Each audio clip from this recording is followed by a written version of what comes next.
Good evening, everyone. This is Torin Anderson, and I'm going to be giving my responses for the this week's module, Module 6, Teacher Development Plan discussion. For the first question is explain the difference in development teachers versus evaluating teachers. The difference in between development teachers and evaluating teachers is that teacher development is helping that teacher improve into a better educator, just focusing on their flaws, to, see where, they have weaknesses so that they can just become a better educator and work on their, you know, presentation of, or instruction, when they give it to students. And, they can, work on these things or fix these things through maybe like different courses they can take, seminars, workshops, the professional development that we have. And teacher evaluation is just evaluating the teachers through assessments that can measure their effectiveness, in which they present the instruction to the students. There you can also evaluate them through the students' assessments, seeing how well the students are doing, and, see if the students are actually, getting the proper, instruction from their teachers. And this can also, just help with, just maybe if, the teacher, just getting raises and things of that nature. And just helping them, just become a better, instructor. And both they go hand in hand, because you can use the evaluations to help with the development of the teacher, and then you can also see how well the development is through the evaluations, because you can see their scores and see if the development was very effective or not. And just with the evaluations, that can also help the teachers as well, to see how well they are doing, to see where they need to improve on, because they may be thinking they're doing good in one area when they're really not. But just just helping them just become a better educator, for both the development and the evaluation. I wouldn't say that it's a bad thing for both of them. It's good, in both hands. The next question is compare and contrast Marzano and Danielson. So Marzano has four domains in this framework. And they have two different frameworks. The Marzano's framework, focusing on supporting teacher development, while Danielson's the framework focused on teacher effectiveness. The they both have different setups. For Marzano, then the first domain is focused on classroom strategies and behaviors. Second domain is planning and preparation. Third domain is reflecting on teaching. Fourth domain is collegiality and professionalism, while Danielson's four domains consist of the first domain is planning preparation.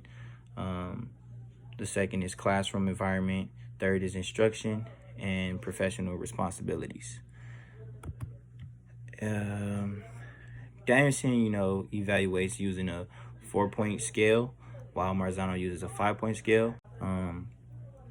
The Danielson, as you can see from the domain, it can be very broad, which makes it, hard for teachers to show growth, because of how broad it is. Marzano provides, a lot of research-based strategies to use as a next step, so, just digging deeper and seeing, the, different ways of, okay, how can we make this teacher better, and, because some teachers might just be right there, and, just trying to figure out, okay, this might be a better strategy to help them develop, and become a better, instructor, I'm sorry. And also Marzano gives, specific areas of to focus, for the growth, and that's, really big, because, I just feel that as, with the the education, changing, no matter how much experience, a teacher has, it's always room for growth no matter what, because, you want to be better, and stay sharpened, especially with like the different, ways, the kids learn nowadays, and then with the whole, technology, evolving and things like that. So it's always ways to, just make the teacher better.